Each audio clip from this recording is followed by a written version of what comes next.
May problema po talaga tayo, ma'am. Kasal ko to, birthday po ng anak ko, tas gaganyanin niyo yung mga bisita ko. May problema talaga tayo. Diba? Kami pa yung tatakutin mo ngayon. Kami pa, ma'am, yung tatakutin mo ngayon na may problema tayo. Talagang may problema tayo, ma'am. Kasal ko to eh.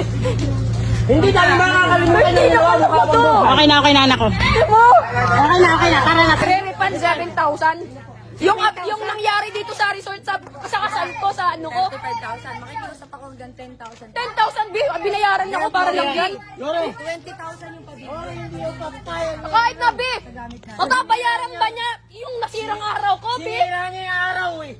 Mababayaran ba? May katumbas na pera yun, Bi? May katumbas na pera? May katumbas na pera, Bi? Mababayaran nila ako?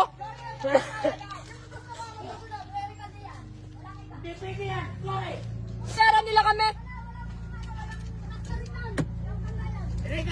Babayaran kami 10,000 para hindi daw i-post. Babayaran pa kami ng 10,000. Wag lang daw ito i-post. Diba? Babayaran pa kami, guys. 10,000.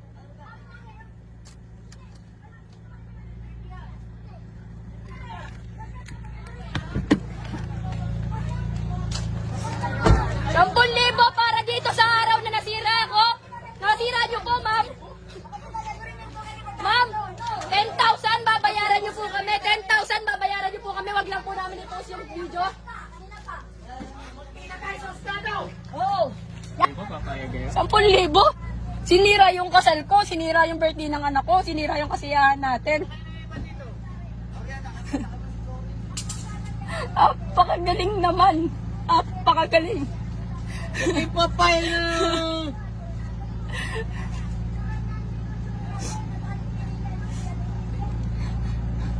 Apakagaling. Ganyan na naman yung nangyari sa mga bisita natin. O, ayan o, ayan o, ayan o.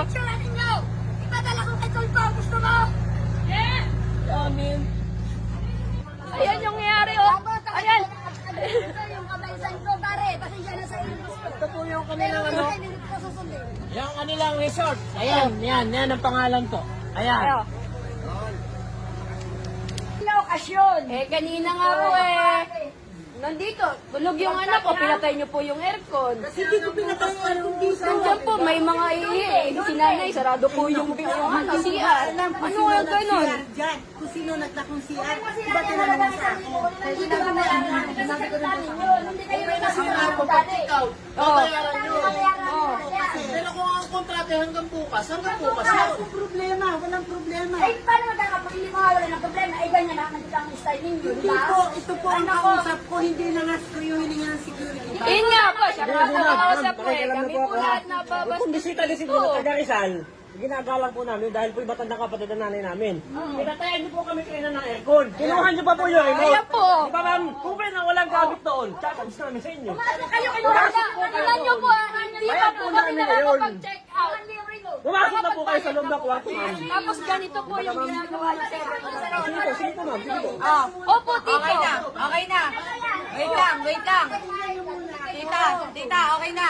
Nasabi niyo na po yung mga gusto niyo sabihin. Ngayon, ang mag-uusap ako, yung may-ari ng resort at yung nagbayad. Ito. Kaya Ang solusyon po namin ay uuwi na po tayo. Kami pero hindi namin babayaran. Oh, huwag niyong bayaran ng full payment. Kaya dito, bayad na po tayo. Kinuha Babayaran po. Gawin mo yung full payment. pakinggan niyo muna ako, pakinggan niyo ako. Tita, kasi ang iniisip po nila, gantong oras pa lang po, marami na po. Oo ma'am. Walang problema. Kanina, magsisimula pa lang po Pumasok yung kayo event sa kwarto ay madaming gamit doon ay. Namatayan kami ng... Aircon. Di naman kami nagreklamo. Kaya naman, pakinggan sinasabi ko Oh, sige po. Kaya yung pinatay, kasi gusto ko matapos yung dito. Kasi Ma'am, hindi pwede. Dapat. Doon may aircon doon. Doon may aircon. Kasi ma'am, mga galing kami sa malayo, mamay. Galing kami probinsya. kaya nang pinatay, Mga puyat kami, ma'am. nagtitrip yung kliyente. Hindi namin magkasalanan yun. Kaya doon, ma'am. Kasal nga namin yung birthday ng anak ko. Tapos ganito po yung gagawin niyo sa event namin. Alam na may birthday. Ma'am, siguro na, once in a lifetime nakakasal